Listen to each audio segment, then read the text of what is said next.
Yo, what's up everyone? It's me, Ate Alex Gana TV, and to this video, we are make yung ginawa nating tocino, chicken tocino with garlic. Ito siya guys, see?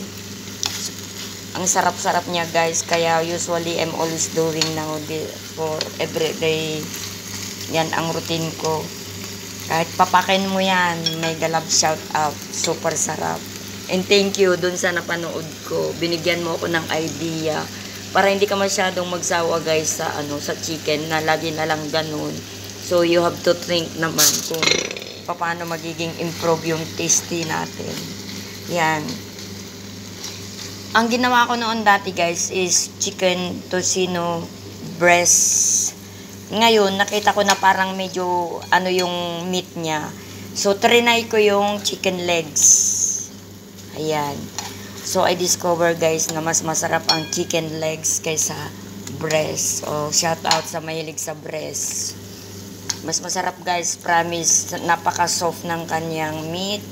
Tapos, napaka-tasty pa niya. Ayan. So, ito na siya guys. Minarinate ko yan kahapon. Ayan, minarinate ko siya. So, tsaka ko lang ngayon luluto. O yan. So, ang kapartner niyan ay yung aking rice.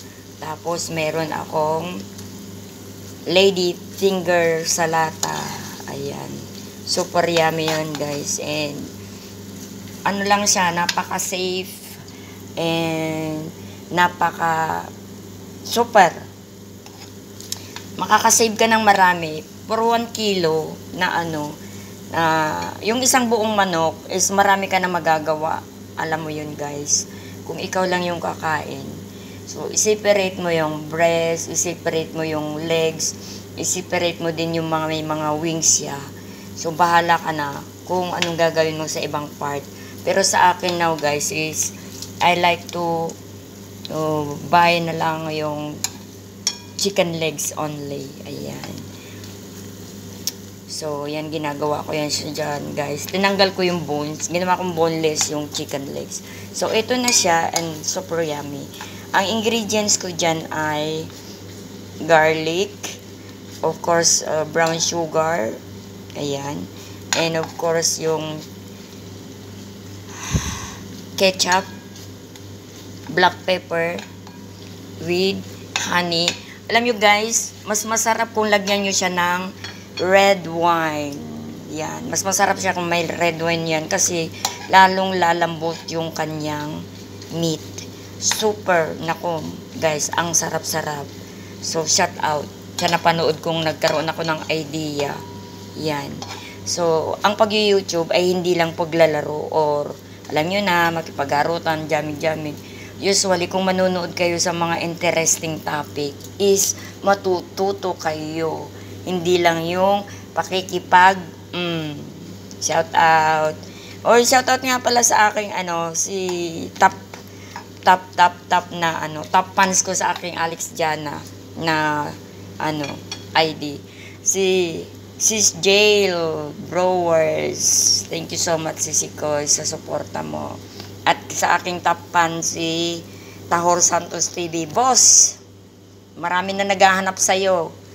Sana nilagay na lang kita sa bulsa ko para pag hinanap ka, meron akong sasabihin. O, diba? And thank you guys sa aking mga partners, sa aking mga charity, secret charity. Ayan. And I love you. Muamwa chok chok. Sa lahat ng Ayun, thank you so much pala kay Tatay Chong Luis. Ayan, thank you so much po sa sa pag-shoutout mo sa akin sa iyong live stream at sa suporta mo rin sa aking channel. Thank you. Tatay, ikaw na. Promise. I love you, Tay Chong Luis. Team Chongke. Sorry naman. Ayan, and big love shout out to all my teams. I love you. Mua mua. Chup chup. Babus. And God bless you all. Happy weekend. It's me, Alex Jana TV.